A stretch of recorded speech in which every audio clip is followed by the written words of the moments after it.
queridas irmãs, meus amados irmãos, queridas mães, nesse Dia das Mães, você que nos acompanha em casa, também as nossas mães que nos acompanham pela rádio Bom Jesus ou pela internet.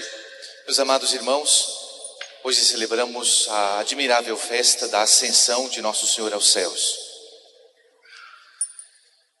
Muito temos que pensar, que refletir, meditar sobre esta gloriosa festa, que é o cume, a coroação da missão de Nosso Senhor Jesus Cristo aqui na terra.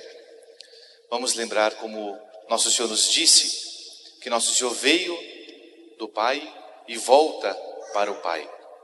A missão de Nosso Senhor, portanto, foi descer do céu à terra, fazer-se homem, tomar a nossa natureza humana, em tudo semelhante a nós, padecer tudo que Nosso Senhor padeceu, mostrando que era de fato Deus, o Messias, o Cristo, o Salvador, ressuscita dos mortos e depois de 40 dias, depois de passar diversas vezes aparecendo para os seus discípulos, confirmando assim a sua divindade, o sinal da sua ressurreição, Nosso Senhor então sobe admiravelmente aos céus. Nosso Senhor ascende aos céus. Meus prezados irmãos, este mistério abrange diversos aspectos da teologia. Nós podemos considerar a ascensão de diversas maneiras, de diversos modos. Se nós olharmos para Nosso Senhor que sobe aos céus no aspecto mais cristológico, ou sendo, olhando, focando mais a pessoa de Nosso Senhor Jesus Cristo, essa parte da teologia que estuda a pessoa de Jesus, a cristologia, Jesus subiu aos céus para quê? Jesus subiu aos céus para morar na casa do Pai. Ele volta para junto do Pai. Aliás, como é Deus, nós dizemos na teologia que ele nunca saiu da sede real do céu. Embora ele tomasse a natureza humana, ele continua sendo Deus. E, portanto, não deixou de estar junto do Pai e do Espírito Santo. Mas ele volta para a casa do Pai.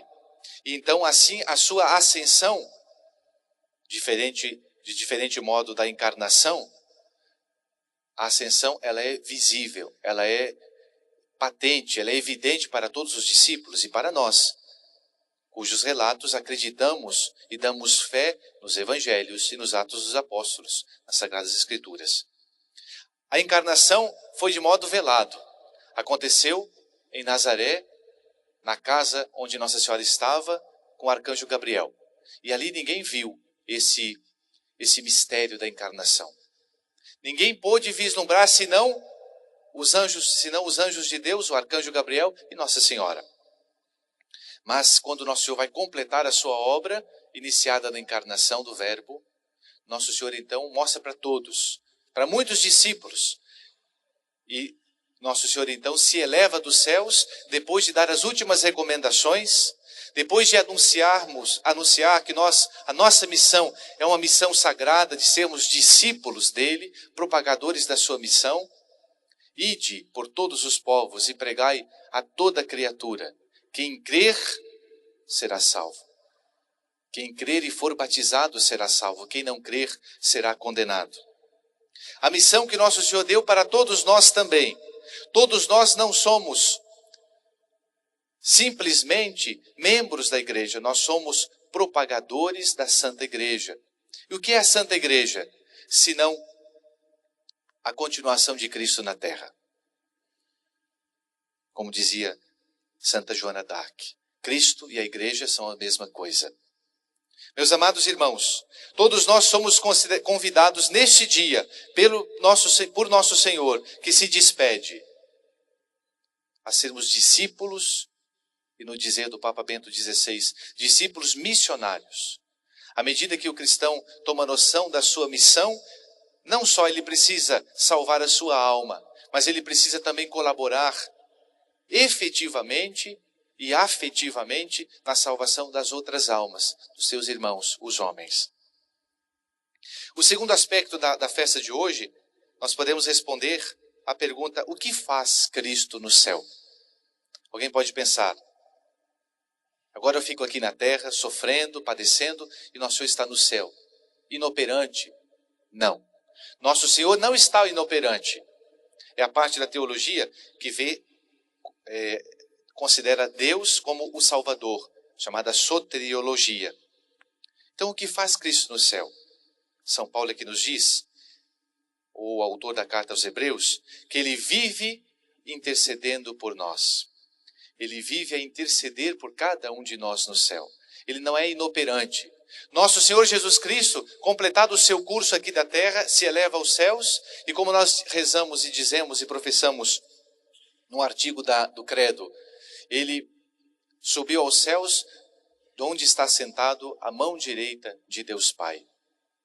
Ele está ali, não simplesmente inerte, ele está ali oferecendo a Deus todo o seu merecimento, tudo aquilo que ele padeceu, sofreu, tudo aquilo que ele mereceu por nós, pecadores, nosso Senhor eleva ao Pai, oferece, mostra suas chagas e intercede por nós. Não se trata apenas de uma despedida, portanto, de nosso Senhor, mas uma presença atuante. Nosso Senhor está fazendo alguma coisa. Deus não está inoperante. Ele pede a Deus por nós.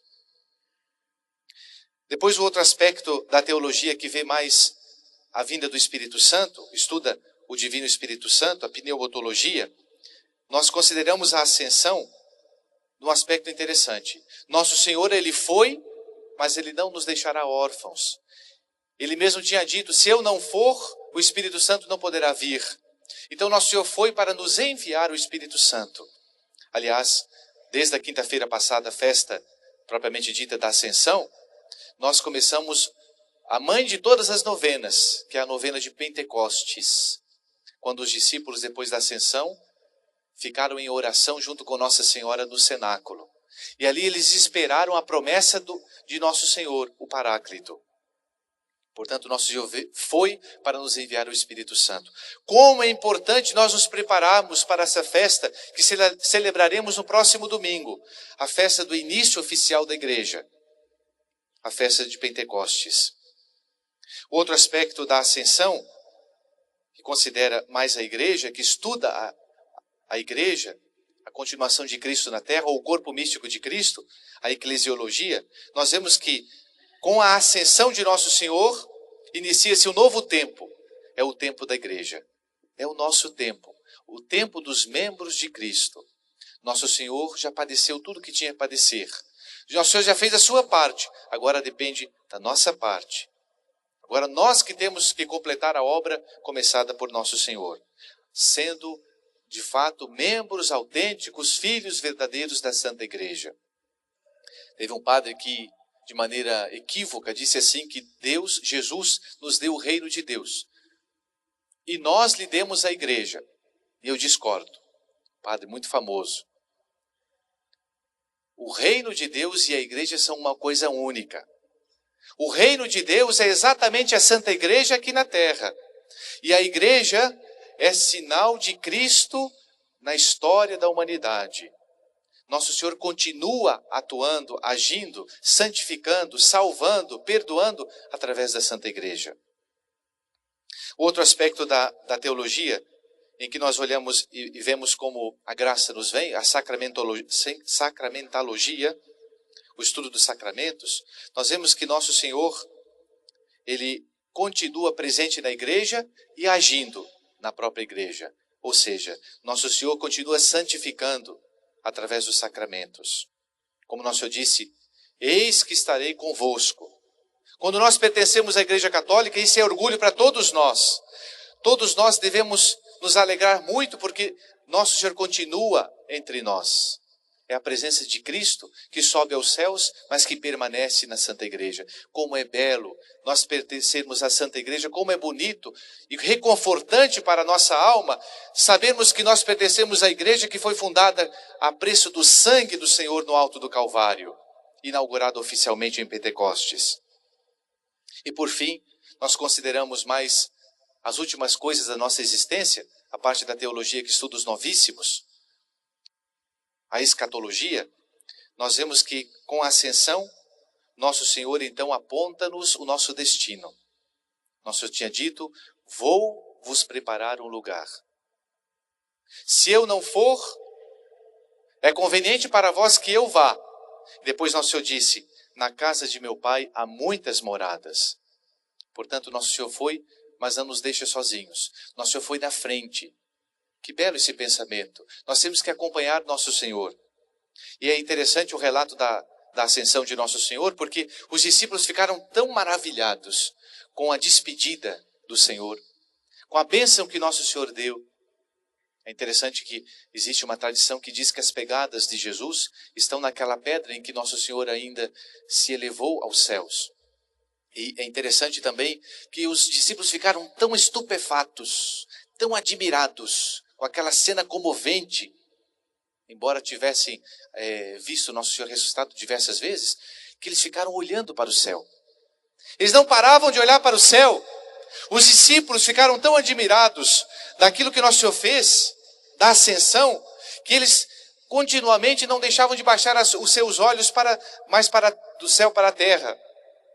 Tanto que os anjos disseram: homens da Galileia, por que vocês ficam aí olhando para o céu? Nós podemos imaginar horas a fio os discípulos olhando para o céu. É isso que nós temos que fazer. Nós temos que parar de olhar para as coisas da terra. Nós temos que começar a olhar para o céu. Temos que olhar para a meta para a qual o nosso Senhor nos destina, que é a nossa salvação. Não temos que ficar olhando para as coisas apenas deste mundo, as coisas que nos atraem, os prazeres terrenos, as riquezas, as preocupações terrenas. Não! Nós temos que olhar para o céu, porque Nosso Senhor de lá nos espera, Nosso Senhor nos aguarda. Nosso Senhor não só simplesmente torce para que nós chegamos lá, mas Nosso Senhor oferece os seus méritos, a sua ajuda, a sua mão para nos ajudar a chegar até Ele. E por fim, existem os efeitos da ascensão aos céus. Como eu disse, a nossa mente se move em direção a Ele.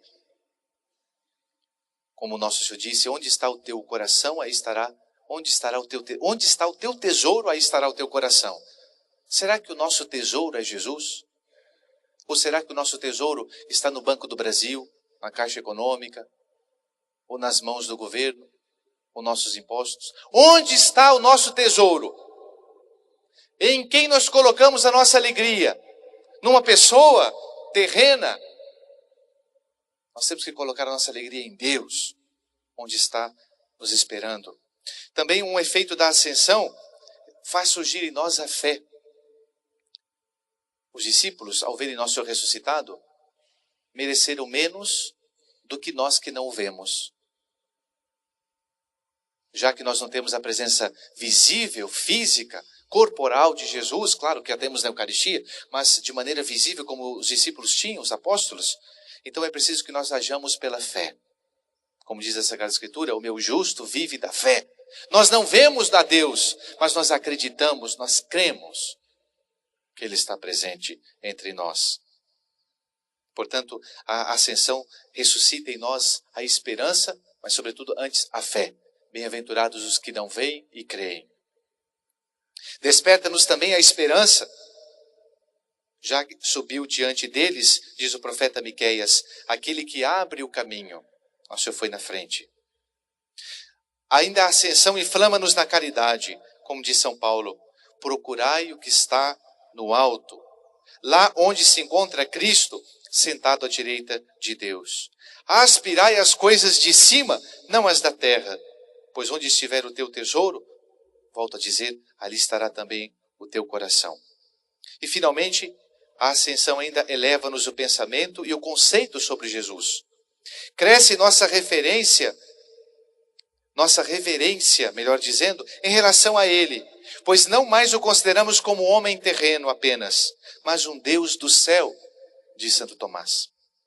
E completa Santo Agostinho: não podereis receber o Espírito enquanto persistirdes em conhecer a Cristo segundo a carne.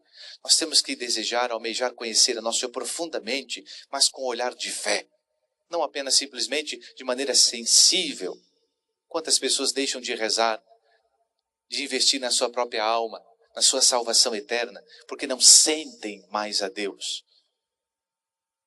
São cristãos sensuais, que buscam apenas os sentidos, Se não sentem mais, deixam de rezar. Não, nós temos que agir pela fé. E eu termino com o Papa Bento XVI. Em Cristo, a nossa humanidade é levada às alturas de Deus.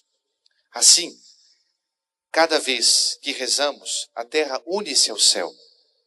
E como o incenso, queimando, faz subir às alturas a sua fumaça de suave perfume, de forma que quando elevamos ao Senhor a nossa fervorosa e confiante oração em Cristo, ela atravessa os céus e alcança o reino de Deus, onde está Cristo nos esperando. Louvado seja nosso Senhor Jesus Cristo.